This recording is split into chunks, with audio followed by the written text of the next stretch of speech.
Welcome to Luca and Miguel. Enjoy the video. In this video, I will explain how to set up Thinkorswim. First, download the platform from the official website.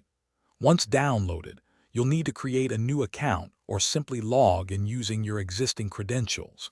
It's crucial to decide whether you want to start with a live trading account for real money or a paper money practice account, which offers $100,000 in virtual funds to simulate trading without risk. This initial step is straightforward. Once logged in, take a moment to explore the Thinkorswim platform's main interface. You'll notice several key tabs like Monitor, Trade, Analyze, and Charts, each serving a distinct purpose. Spend some time clicking through them to understand their functions. You can also begin customizing your workspace by adding or removing various gadgets and windows to suit your preferences, making your trading environment truly personal. Now, let's dive deeper into personalizing your workspace.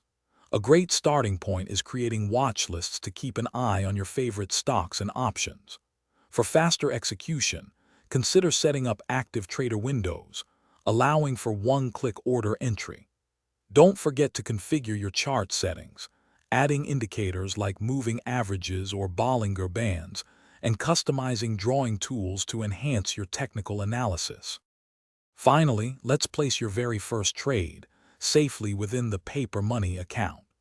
This allows you to practice without any financial risk. Simply select a stock or option you wish to trade, then choose your desired order type, such as a market order or a limit order.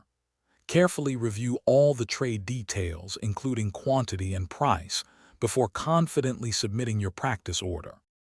Thanks for watching and please subscribe. It's the best investment you'll ever make.